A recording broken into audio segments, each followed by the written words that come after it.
Good morning आप सभी को। सब बढ़िया साहू जी। तो आज हम ट्रांजिस्टर के आगे का टॉपिक जो है करेंगे। तो आप लोग कोई प्रॉब्लम तो नहीं किसी भी टॉपिक पे? ये चैप्टर ठीक है। ट्रांजिस्टर का दोलित्र की भांति उपयोग, ठीक है। ट्रांजिस्टर का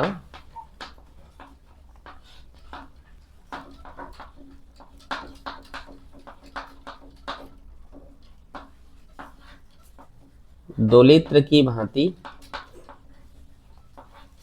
ठीक है। इसका मतलब होता है ऑक्सीलेटर, ठीक है। मतलब हम उस रूप में, मतलब जिस प्रकार से हिलते डुलते रहते हैं ना, अप डाउन करता है, उसको कहते हैं दोलित्र। आ रहे समझ में? तो हम ट्रांजिस्टर का उस प्रकार से कैसे उपयोग कर सकते हैं, तो चलिए देखते हैं। सबसे पहला चीज ये याद रखना, यह सिर्फ और सिर्फ एनपीएन ट्रांजिस्टर में होता है। किस में होता है? NPN transistor. किस प्रकार का ट्रांजिस्टर में होता है ये? NPN transistor. और इसके एक और ये है, ये उभयनिष्ठ उत्सर्जक में होता है, कॉमन इमिटर में होता है। ओनली फॉर किस में होता है? एमिटर किस में होना चाहिए? कॉमन होना चाहिए, कॉमन इमिटर, उभयनिष्ठ उत्सर्जक। उसी में एनपीएन ट्रांजिस्टर और एनपीएन ट्रांजिस्टर और कॉमन एमिटर, ठीक है। अगर मैं इसका सिद्धांत की बात करूं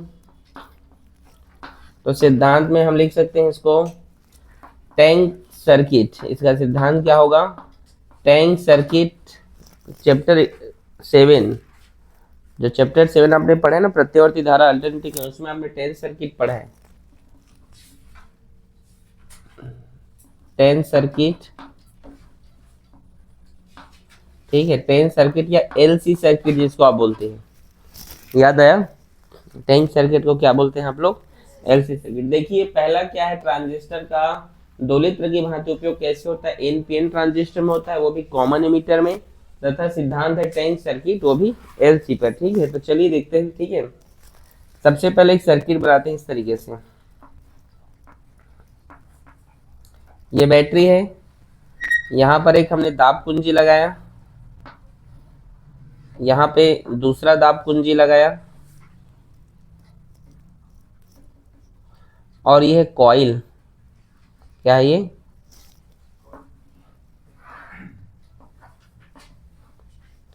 और यहाँ पे हमने लगाया कैपेसिटर। क्या लगाया? कैपेसिटर, ठीक है। तो चलिए समझते हैं, ठीक है। ये K1 है, ये K2 है, की है, ये L है, और ये कैपेसिटर है, ठीक है। समझे? तो देखिए ट्रांजिस्टर का दोलित्र की भांति उपयोग हम किस प्रकार से करते हैं, तो चलिए समझते हैं। सबसे पहले हम इस बैटरी को हम क्या करते हैं? ऑन करते हैं, ठीक है। जब हम बैटरी को ऑन करते हैं तब होता, देखते क्या है हम इसमें, ये जो K1 कुंजी है, इसको हम दबा के रखते हैं, जिससे धारा इधर आता है। इधर तो नहीं जाए क्योंकि K2 खुला हुआ है, सर्किट कंप्लीट नहीं है, तो खुला रहेगा। तो जब इसको हम ऑन करते हैं K1 कुंजी को, तो क्या होता है, जब K1 स्विच को ऑन करने पर, किसको ऑन करने पर? K1 ऑन ऑफ बोल दिया था क्या? K1 स्विच को ऑन करने पर क्या होता है, इसमें धारा आता है, और यहाँ पर ये जो कैपेसिटर है ये चार्ज होने लगता है। वो जो कैपेसिटर लगा है संधारित्र, वो क्या होने लगता है? वो चार्ज होने लगता है। इसके बाद चार्ज होने के बाद हम क्या करते हैं, K1 कुंजी से हटा देते हैं, तो इसको धारा मिलना बंद हो जाता है। इसके बाद इस K2 कुंजी को जब हम दबा देते हैं तो क्या होता है, ये जो चार्ज हुआ था ये इस कॉइल में आने लगता है। देख रहे हैं, सर्किट कंप्लीट हो गया, इस कॉइल में आता है, और इस कॉइल में, इस कुंडली में क्या होता है, चुंबकीय क्षेत्र, मैग्नेटिक फील्ड उत्पन्न हो जाता है। क्या उत्पन्न हो जाता है? चुंबकीय क्षेत्र। और जब चुंबकीय क्षेत्र उत्पन्न होता है तो उसके फ्लक्सों की संख्या में परिवर्तन होता है। आप जानते हैं जब चुंबकीय क्षेत्र उत्पन्न होता है तो क्या होता है, उसके फ्लक्सों की संख्या में परिवर्तन। और चैप्टर 6 में पढ़े हो, फ्लक्सों की संख्या में परिवर्तन होता है तो फैराडे के नियम से प्रेरित विद्युत वाहक बल उत्पन्न होता है। और जब प्रेरित विद्युत वाहक बल उत्पन्न होता है, फिर इस कैपेसिटर को क्या कर देता है, वह चार्ज कर देता है। फिर ये इस प्रकार से ये रोटेट होते रहता है, इस प्रकार से, मतलब यहाँ से यहाँ, इस प्रकार से यहाँ प्रोसेस चलते रहते हैं, मतलब इसको अब चार्जिंग देने की जरूरत नहीं है, क्योंकि इसको अपोजिट डायरेक्शन में क्या मिल जा रहा है, अब इसको करंट, ये चार्ज हो जा रहा है, फिर से ये जो है इसको दे रहा है, फिर से चार्ज हो जा रहा है, इसलिए टैंक सर्किट है। समझे कि नहीं? समझ आया? एक बार और लगेगा, एक बार और। जब हम यहाँ से स्विच K1 को ऑन किए तो यहाँ इस कैपेसिटर में चार्ज हो गया है। जब इसको हम फिर इसके ऑफ कर दिए स्विच को, फिर K2 को हमने दबाया तो यहाँ पर क्या हुआ, इस कुंडली में धारा प्रवाहित होने लगा और इसके चारों तरफ चुंबकीय क्षेत्र उत्पन्न होने लगे। और जब इसके चारों तरफ चुंबकीय क्षेत्र उत्पन्न हो गए तो यहाँ पर फ्लैशकों की संख्या में परिवर्तन होगा। और फैराडे ने कहा था कि अगर फ्लैशकों की संख्या में परिवर्तन तो प्रेरित विद्युत वाहक बल उत्पन्न होता है। तो प्रेरित विद्युत वाहक बल उत्पन्न हुआ और इसको फिर से क्या कर दिया, चार्ज कर दिया। तो इस प्रकार से ये रोटेट बन रहा। समझे कि नहीं? लेकिन परीक्षा में यह पूछेगा ट्रांजिस्टर का दोलित्र की भांति उपयोग का आप परिपथ बनाइए, तो ये परिपथ नहीं है, तो सिद्धांत हो गया। परिपथ कैसे बनाओगे, तो चलो इस बोर्ड में बता रहा हूँ, ठीक है? यहां तक कोई दिक्कत किसी को?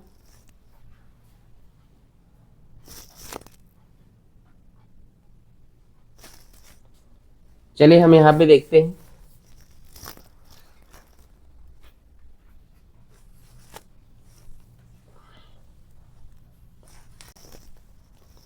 ठीक है, चलिए देखते हैं। ठीक है, सबसे पहले हम यहाँ पे एक कॉइल बनाते हैं। ठीक है,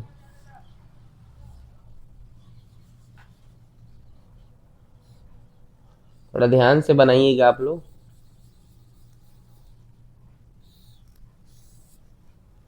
ये कॉइल बना,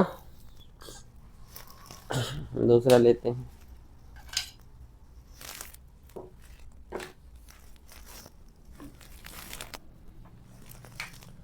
और यहां पर हम लगाते हैं कैपेसिटर। क्या लगाते हैं? कैपेसिटर। याद रखना ये दोनों बराबर होते हैं। ठीक है, फिर यहां से हम क्या करते हैं, ये ठीक है, यहां पर हम एक और जो है कुंडली लेते हैं। ये आउटपुट है। क्या है ये? आउटपुट निर्गत होता है। यहां पर हम दूसरा कुंडली लेते हैं इस तरीके से।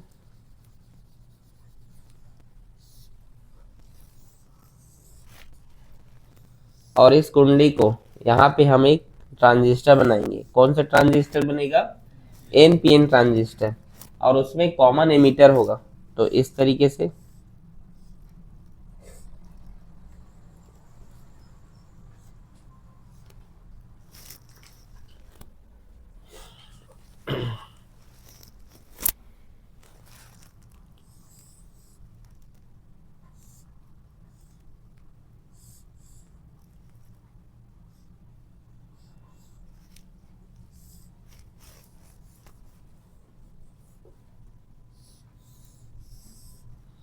ठीक है, ये बेस है, ये एमिटर है और ये क्या है?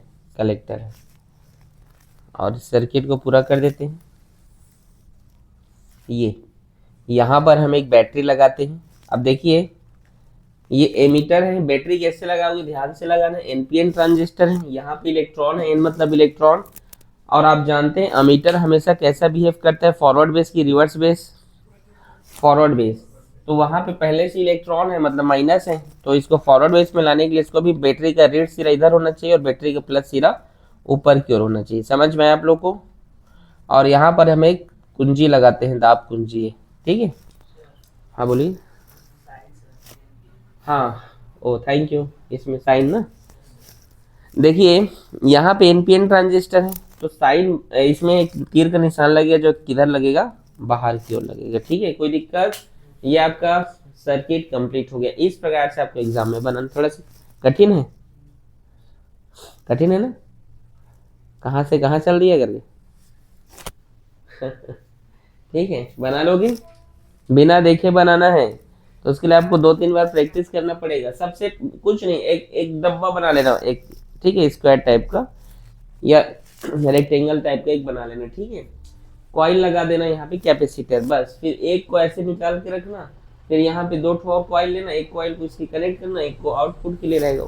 ठीक है, चलिए अब इसका हम थ्योरी स्टार्ट करते हैं। स्टार्ट करें। इस सर्किट का नाम देते हैं, ये L1 सर्किट है, ये L2 सर्किट है, ये कैपेसिटर है, ये बैटरी है, ये कुंजी है, ठीक है। और ये तो जान गया हो क्या है, ठीक है।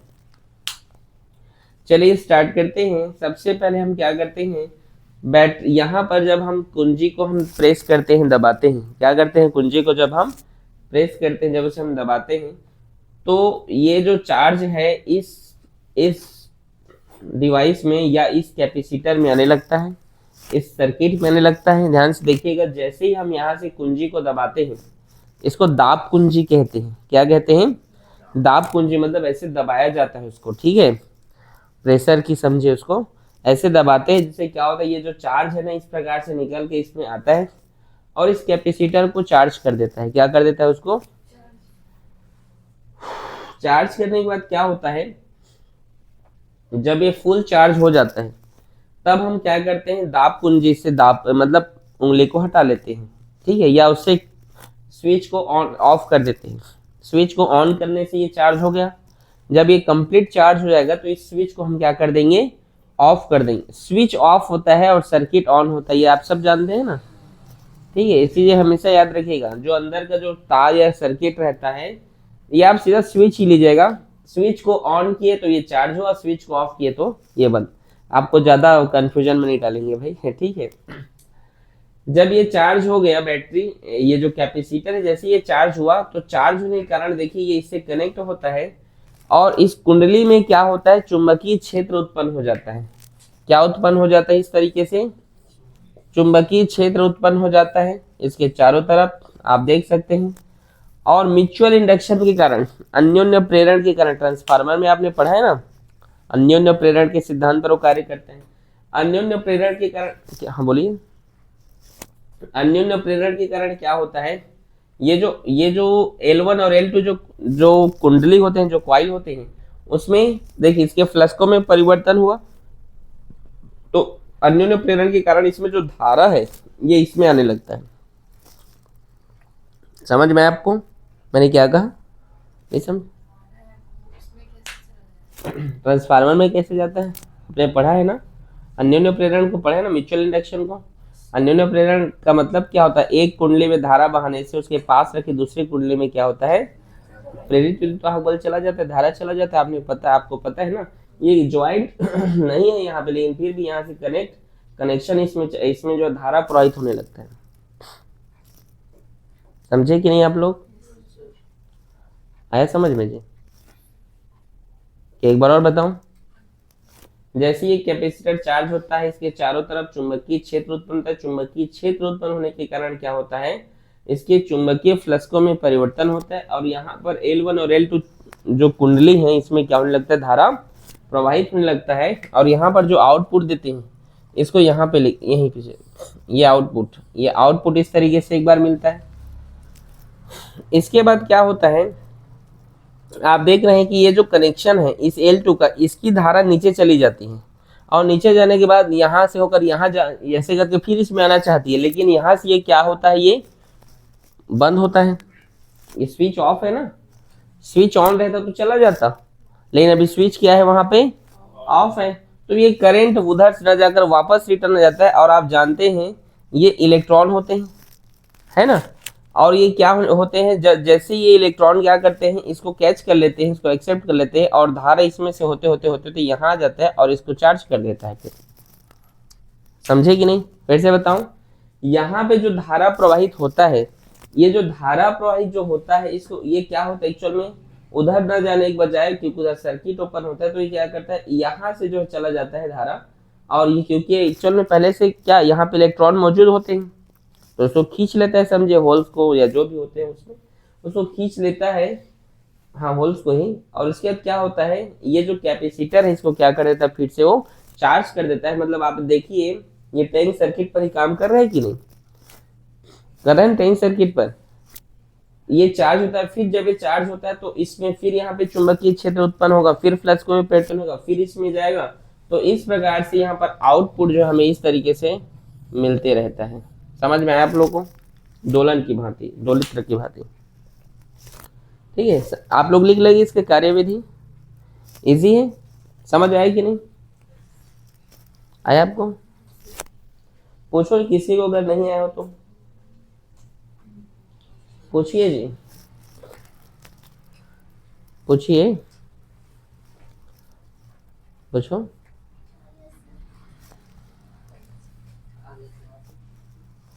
गिरी जी आपको? ठीक है, नोट करें।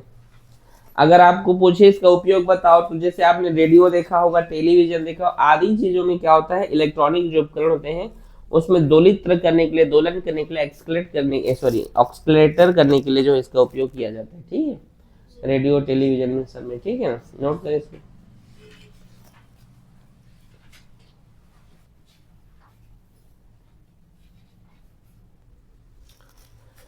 अगला हम देखते हैं धारा लब्धि, करेंट गेन। ठीक है, धारा लब्धि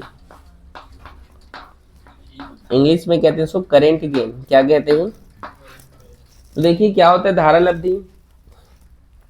देखिए उभयनिष्ठ आधार और उभयनिष्ठ उत्सर्जक दोनों में ना डिफरेंट होता है, ध्यान समझिएगा। कॉमन बेस और कॉमन एमिटर, थोड़ा ध्यान से देना। पहले मैं आपको उभयनिष्ठ आधार का बता रहा हूँ। ठीक है, उभयनिष्ठ आधार, इसे हम अल्फा से रिप्रेजेंट करते हैं। Alpha equals to del I C बटे डेल आई ई, जिसमें ये जो वी सी होता है ये कांस्टेंट होता है, ये हमेशा लिखना नियत होता है। वी सी करंट क्या होता है। दूसरा है यहाँ पे उभयनिष्ठ उत्सर्जक, उभयनिष्ठ कॉमन एमिटर। देखो इसका डेफिनेशन कैसे होगा, देखो उभयनिष्ठ आधार को अल्फा से रिप्रेजेंट करते हैं। परिभाषा कैसे करोगे, संग्राहक धारा में, ये क्या है यहाँ पर, ये अभी ठीक है, उभयनिष्ठ आधार परिपथ में। ठीक है, या उभयनिष्ठ आधार में, क्या बोलोगे, उभयनिष्ठ आधार में संग्राहक धारा में परिवर्तन। डेल मतलब परिवर्तन, आई मतलब करेंट, और सी मतलब आपका संग्राहक। तो उभयनिष्ठ आधार में संग्राहक धारा में परिवर्तन और उत्सर्जक धारा में परिवर्तन के अनुपात को उभयनिष्ठ आधार कहते हैं। इसे अल्फा से प्रदर्शित किया जाता है। ठीक है, उभयनिष्ठ उत्सर्जक इसे हम बीटा से रिप्रेजेंट करते हैं। Beta equals to del I C बटे डेल आई बी।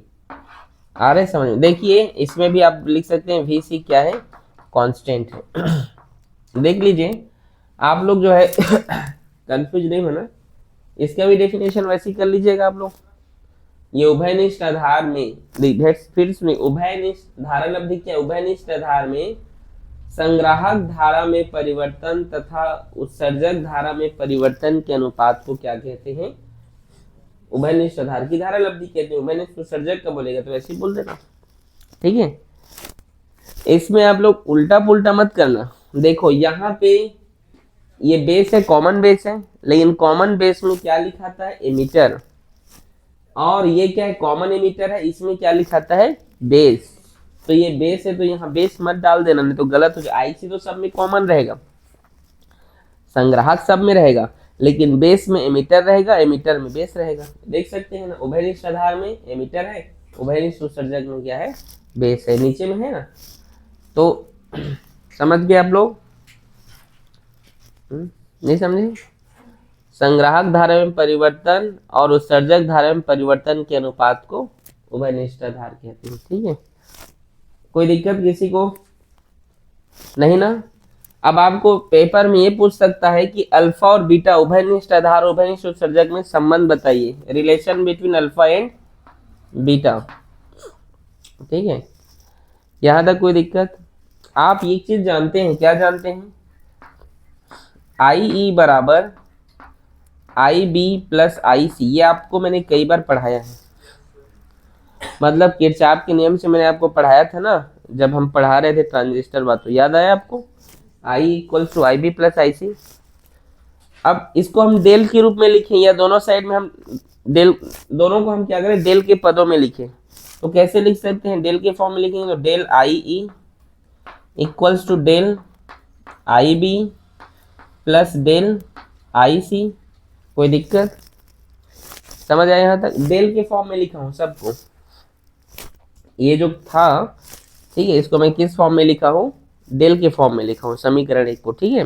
कोई दिक्कत, दोनों पक्षों में डेल आई सी का भाग करने पर लिख दूं कि लिख लोगे, लिख दूं, दोनों पक्षों में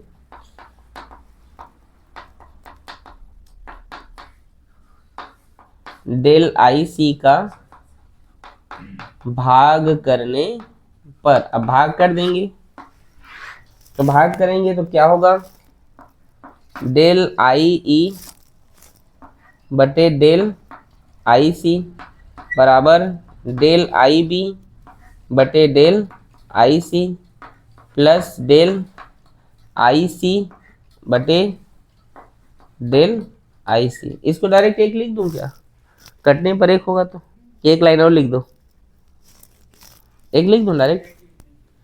समझ गए ना आप लोग, भाग करोगे तो ये del I C del I सी एक हो जाएगा, तो यहाँ पे सीधा एक लिख दे रहा हूँ, ठीक है। कोई दिक्कत यहाँ तक? आप जानते हैं C बाई ई क्या होता है, अल्फा होता है।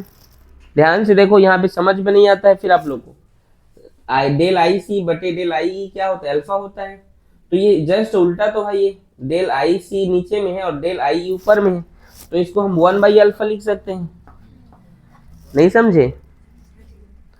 किसको इसको समझ में नहीं है आया, किसको किसको आ गया? देखो आई सी और आई क्या है, अल्फा है, तो उल्टा है, क्रम बदल दोगे तो 1/अल्फा नहीं हो जाएगा, और ये क्या होगा 1/बीटा प्लस 1। कोई दिक्कत? प्लस 1 इधर आएगा तो -1, तो 1/बीटा इक्वल्स टू 1/अल्फा, ये +1 इधर आया है तो -1। ठीक है, कोई दिक्कत किसी को? समझे कि नहीं मैंने क्या बोला? ये +1 उधर गया तो -1, ये 1/बीटा अपने जगह पर ही है, समझ में आ रहा है? बस उसको अच्छे से अरेंज करके लिखा, ठीक है। 1/बीटा इक्वल्स टू, इसके नीचे कुछ नहीं मतलब एक है, तो एलसीएम लेंगे तो अल्फा हो गया, क्रॉस मल्टीप्लाई होगा तो ये होगा 1 - अल्फा। समझे कि नहीं? इसको नहीं है समझ में? अरे इसके नीचे कुछ नहीं मतलब क्या है, एक है, तो अल्फा और 1 के एलसीएम अल्फा हो गया, और एक एक कम एक, और अल्फा 1 जा अल्फा। अब समझ में आया? अब इसका फिर हम क्रम बदल दें, मान लो इसका अगर हम क्रम बदल दें, इसको पलट दें, तो क्या होगा पलटने पर, beta equals to alpha by 1 - alpha. यही क्या है, इसके लिए रिलेशन है, ठीक है। समझ में आया? आया समझ में? कोई दिक्कत किसी को? ये आपका अल्फा और बीटा में क्या है, एक छोटा सा रिलेशन है।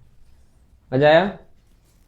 तो और तो गेट पढ़ाएंगे आप लोग को, गेट बनाने के लिए मैं बोला था, तो कल आप लोग गेट लेके आना कोई भी एक, फिर उस गेट के माध्यम से मैं आपको 3 gate, AND gate, NOT gate और आर गेट, ये तीनों चीज़ें आपको पढ़ाऊंगा, ठीक है। आ रहे हैं समझ में? तो कल आप लोग लेकर आइएगा, ओके ठीक है। फिर इसको नोट करें।